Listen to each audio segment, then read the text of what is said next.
Hello guys, welcome back to another video. DT follower finally এক নতুন গুৰুত্বপূৰ্ণ information আহিছে যিসকলে পলিটেকনিক এডমিশনৰ কাৰণে অনলাইন ৰেজিষ্ট্ৰেচন কৰি আছিল তেওঁলোকৰ কাৰণে বহুতে গুৰুত্বপূৰ্ণ ইনফৰমেশ্যন বহুতে অনলাইন ৰেজিষ্ট্ৰেচনত কি কৰিছিল ভুল কৰিছিল আৰু সেই কাৰেকচন কৰাৰ কাৰণে বহুতে কমেন্ট কৰি আছিল যে দাদা কাৰেকচন কৰিব পৰা নাই কাৰণ ফাইনেল সাবমিশনৰ পিছত কিন্তু কাৰেকচনৰ অপচনটো দিয়া হোৱা নাই কাৰণ যেতিয়া আপোনালোকে লগ কৰিব বা ফাইনেল সাবমিট কৰিব তাৰ পিছত কিন্তু অকমান যদি ফৰ্ম ফিল আপ কৰোতে অকমান ভুল কৰিছিল সেই ভুলটো আকৌ খুদাব পৰা নাছিলে আৰু বহুতে হতাশ হৈ আসলতে মোক পাৰ্সোনালি মেসেজ বা ভিডিও বোৰ্ড মেসেজ কৰি আছিল আৰু আপোনালোকক নিশ্চয়কৈ জনাইছিলো যে মডিফিকেশন বা কাৰেকচন অপচনটো পাব বাট কেইদিনমান পিছত পাব বাট ফাইনালি ডিটি ফালৰ পৰা নতুন ইনফৰমেশ্যন আহি গৈছে যে আপোনালোকে কাৰেকচন কৰিব পাৰিব কিন্তু কেনেকৈ আৰু কোন তাৰিখৰ পৰা আপোনালোকে কাৰেকচন কৰিব পাৰিব গুটেখিনি ডিটেইলছ আপোনালোকক জনাম কাৰণ যেহেতু 13 জুন 2024 এটো ডেটত আসলতে নোটিফিকেশনটো আহিছে খুব নতুন নোটিফিকেশন আৰু ইয়াত উল্লেখ কৰিছে for admission into 3 years diploma engineering technology course for the session 2024-2025 তাৰ লগতে আৰু এটা গুৰুত্বপূৰ্ণ ইনফৰমেশ্যন ইতিমধ্যে আহি গৈছে যে আপোনালোকে নিশ্চয়কৈ জানে 15 জুন বা 15 জুনত লাষ্ট ডেট আছিল অনলাইন ৰেজিষ্ট্ৰেচনত কিন্তু এইটো আসলতে এক্সটেন্ড কৰি দিয়া হৈছে 20 জুন লৈকে 20 জুন লৈকে আসলতে এতিয়ালৈকে আপোনালোকে নিশ্চয়কৈ গম পাইছে 20 জুন লৈকে অনলাইন ৰেজিষ্ট্ৰেচন যোনটো হৈ আছে হেতু চলি থাকিব আপোনালোকে যিসকলে ভাবি আছে যে 15 জুন লৈকে লাষ্ট ডেট বাট হেতু নহয় এক্সটেন্ড কৰি দিয়া হৈছে 13 জুনত আসলতে এক্সটেন্ড কৰি দিয়া হৈছে 20 জুন লৈকে 15 ৰ পৰা 20 জুন লৈকে আসলতে এক্সটেন্ড কৰি দিয়া হৈছে ইয়াত ভালদৰে নোটিফিকেশনটো যদি আপোনালোকে চাই নিশ্চয়কৈ আপোনালোকে গম পাই যাব যে ইয়াত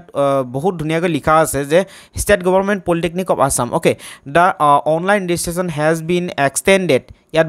ভালদৰে লিখিছে যে online registration has been extended and the portal will be opened up two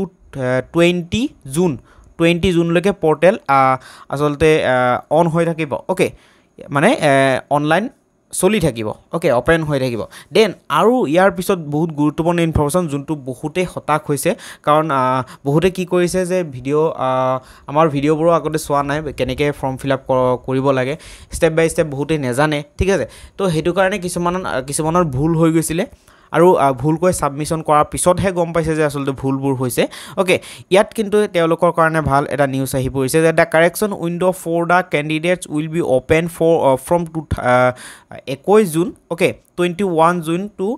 22 June লৈকে 2024 ওকে দুদিন সময় দিব আৰু দুদিনৰ ভিতৰত আপোনালোকে কাৰেকচন কৰি আপলোড কৰিব লাগিব বা সাবমিট আকৌ কৰিব পাৰিব সক এতিয়া আপোনালোকক জনাম যে বহুতে কোৱেশ্চন কৰিব পাৰে কাৰণ ইয়াত যেহেতু ভালদৰে তেনেকৈ লিখা হোৱা নাই বহুতে কোৱেশ্চন কৰিব পাৰে যে প্ৰিফাৰেন্সবোৰ যদি ধৰি লওক মাত্ৰ এটা বা দুটা আসলতে এড কৰি তাৰ পিছত ফাইনেল সাবমিশন কৰিছো ভুলতে বাট এতিয়া আকৌ বেছিকৈ প্ৰিফাৰেন্স এড কৰিব পাৰিম নেকি কাৰণ ইয়াত যেহেতু তেনেকৈ ডাইৰেক্ট কোৱা নাই কাৰণ জাস্ট ইয়াত কাৰেকচন যদি ভুল কৰিছে হেতু কাৰেকচন হে কৰিব পাৰিব এটা কাৰেকচনৰ ক্ষেত্ৰত বহুতে বুজিব পাৰে যে আসলতে নাম ভুল হলে বা বয়স ভুল হলে তেনেকুৱা সৰুহুৰা কিছুমান ভুল যদি হয় এপ্লাই কৰাৰ সময়ত ফৰ্ম ফিল আপত হেবোৰ হে এডিট কৰিব পাৰিব তেনেকুৱা ধৰণৰ বুজিব পাৰে সক ইয়াত যেহেতু ক্লিয়াৰিফিকেশনটো কৰা হোৱা নাই বাট মোৰ মতে আসলতে আপোনালোকে গুটেখিনি সুবিধা পাব লাগে কাৰণ যদি আপোনালোকে প্ৰিফাৰেন্স এটা বা দুটা নহয় এটলিষ্ট তিনিটা এড কৰিব লাগে হেতু জানে তিনিটাৰ বেছি আপোনালোকে এড কৰিব পৰা নাই অনলি তিনিটা এড কৰিছে এতিয়া আকৌ ভাবিছে যে তিনিটাতকৈ বেছি এড কৰিব লাগিব বা আপোনালোকে ভুলতে হাই কাট অফ থকা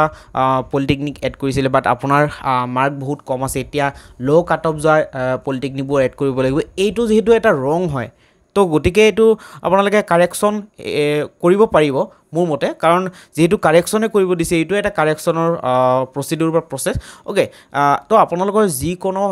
ভুল বা আপোনালোকৰ যদি ভুল তথ্য দিছে কেতিয়াবা ধৰি লওক ডকুমেন্ট আপলোড ভুলকে কৰিছে এইবোৰৰ গুটেখিনি কাৰেকচন আসলতে 21 আৰু 22 তাৰিখে উপলব্ধ হ'ব লাগে কাৰণ বহুতে আকৌ ভাবি আছে যে জাস্ট নাম আৰু বয়স এইবোৰ ভুল হলেহে শুদ্ধ কৰিব পাৰি বা কাৰেকচন কৰিব পাৰি মোৰ মতে কিন্তু সকলোবোৰ তথ্য আপোনালোকে শুদ্ধ কৰিব পাৰিব আকৌ আপলোড কৰিব পাৰিব কেনেকৈ কৰিবলৈ পাৰিব এটো আপোনালোকক কৈছো 21 বা 22 এই দুইটা দিনত আপোনালোকে কি কৰিব আপোনালোকে ডাইৰেক্ট জৰ পৰা এপ্লাই কৰিছিলে আপোনালোকে নিশ্চয়কৈ গম পাইছে ডিটি ৱেবছাইটত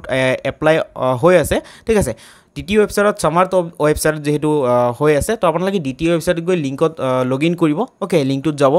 পলিটেকনিক এডমিশ্যন যোনটো ৰেজিষ্ট্ৰেশ্যন হৈ আছে তাত লিংকত যোৱাৰ পিছত আপোনালোকে লগ ইন কৰিব নিশ্চয়কৈ আপোনালোকে জানে লগ ইন কৰাৰ সময়ত জিমেইল আইডি আৰু পাছৱৰ্ডটো আপোনালোকে এণ্টাৰ কৰাৰ পিছত captcha code the log in কৰিব অ'কে লগ ইন কৰাৰ পিছত আপোনালোকে আপডেট নামৰ অপশ্যন পাই যাব পাৰে বা আপোনালোকে কাৰেকশ্যন নামৰ অপশ্যন পাই যাব পাৰে অ'কে আকৌ আপডেট আপোনালোকে কৰিব পাৰে যে কি ভুল হৈছিলে সেইবোৰ আকৌ ঠিক ঠাক কৰি আকৌ সাবমিশন কৰিব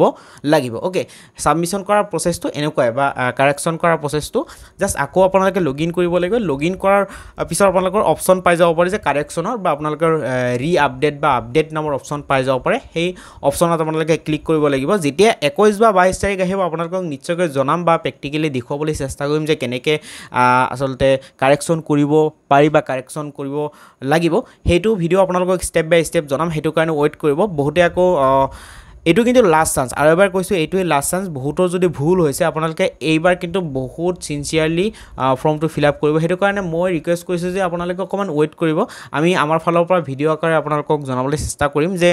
কেনেকৈ কাৰেকশ্যনটো কৰিব পাৰি প্ৰেক্টিকেলি আপোনালোকক দেখুৱাম আৰু সেইটো মতে আপোনালোকে কিবা এটা আইডিয়া পাব তাৰপিছতহে আপোনালোকে মোৰ হিচাপত কাৰেকশ্যনটো কৰিব কাৰণ এইটো কিন্তু লাষ্ট ৱে পিছত আৰু কাৰেকশ্যন কৰাৰ সুবিধা নিদিব এইটো কিন্তু এবাৰে দিয়ে ঠিক আছে কাৰেকশ্যন কৰাৰ সময়ত যেহেতু বহুতে কাৰেকশ্যন ভুল হৈছিলে সেইটো কাৰণে কাৰেকশ্যনত দিলে যোৱা বৰ্ষত কিন্তু ইমান সোনকালে দিয়া নাছিলে এইটো বৰ্ষত কিন্তু বহুত সোনকালে কাৰেকশ্যনৰ অপশ্যনটো দি দিলে কাৰণ যোৱা বৰ্ষত থাৰ্ড এলটমেণ্ট ৰিজাল্ট দিয়াৰ পিছতহে আচলতে কাৰেকশ্যন বা মডিফিকেশ্যন অপশ্যনটো দিছিলে এতিয়া আপোনালোকে ৱেইট কৰক কি হয় এতিয়া প্ৰিফাৰেঞ্চবোৰ এড কৰিব পাৰিব নে নাই এইটো আপোনালোকে সময়ত দেখা যাব কিন্তু মোৰ আইডিয়াহে আপোনালোকক ক'লোঁ যে মোৰ যোনটো ব্যক্তিগত মতামত সেইটো মতে মোৰ মতে আচলতে গোটেইখিনি এডিট কৰিব পাৰিব বাট চাওক ৱেইট কৰক 21 আৰু 22 তাৰিখে যেতিয়া লগ ইন কৰা হ'ব তেতিয়া কেনেকুৱা ধৰণৰ অপশ্যন আহে সেইটো আপোনালোকে নিশ্চয়কৈ গম পাই যাব তো ভিডিঅ'টোত জৰিয়তে মুঠৰ ওপৰত যে বৰ্তমান আপডেট যোনটো আহিছে যে কাৰেকশ্যন কৰাৰ অপশ্যন ইতিমধ্যে দিব ফাইনেলি ডিটিৰ ফালৰ পৰা যোনটো ডিক্লেয়াৰ কৰা হৈছে সেই ইনফৰমেশ্যনটো আপোনালোকক দিবলৈ চেষ্টা কৰিছোঁ আশা কৰিছোঁ বুজি পাইছে বহুতেই কিন্তু চিন্তিত হৈছিলে তো আপোনালোকে চিন্তিত হোৱাৰ কোনো প্ৰয়োজন নাই আপোনালোকৰ যদি ভুল হৈছে এপ্লাই কৰাৰ সময়ত আপোনালোকে 21 আৰু 22 তাৰিখ কিন্তু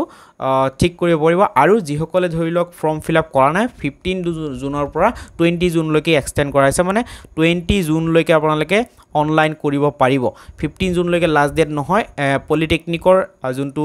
অনলাইন ৰেজিষ্ট্ৰেশ্যন প্ৰচেছ 20 জুনলৈকে এক্সটেণ্ড কৰা হৈছে ঠিক আছে আপোনালোকে নিশ্চয়কৈ বুজি পাইছে তো ইয়াৰ আগতে আপোনালোকক কৈছোঁ চেনেলটো যদি এতিয়াও ছাবস্ক্ৰাইব কৰা নাই আপোনালোকে চেনেলটো ছাবস্ক্ৰাইব কৰক কাৰণ এই চেনেলটোৰ জৰিয়তে আপোনালোকে পলিটেকনিক সম্পৰ্কিত সকলো ধৰণৰ ইনফৰমেশ্যন আপোনালোকে পাব ঠিক আছে তো এই চেনেলটো আপোনালোকে ছাবস্ক্ৰাইব কৰক তাৰ লগতে আপোনালোকে যদি ফেচবুক ইনষ্টাগ্ৰাম ইউজ কৰে আপোনালোকে ফেচবুকত টেকনিকেল গাঁৱলীয়া নামৰ ফেচবুক পেজ আছে সেইটোত আপোনালোকে ফ'ল' কৰি দিয়ক আৰু চেনেলটো ছাবস্ক্ৰাইব কৰক ঠিক আছে চেনেলটো 10K হ'বলৈ বেছি বাকী নাই তো আপোনালোকে চেনেলটো 10K কৰি দিয়ক এইটো আপোনালোকৰ ৰিকুৱেষ্ট থাকিলে তো আপোনালোকে চেনেলটো ছাবস্ক্ৰাইব কৰিব থেংক ইউ ছ' মাছ ভিডিঅ'টো চোৱাৰ বাবে বাই বাই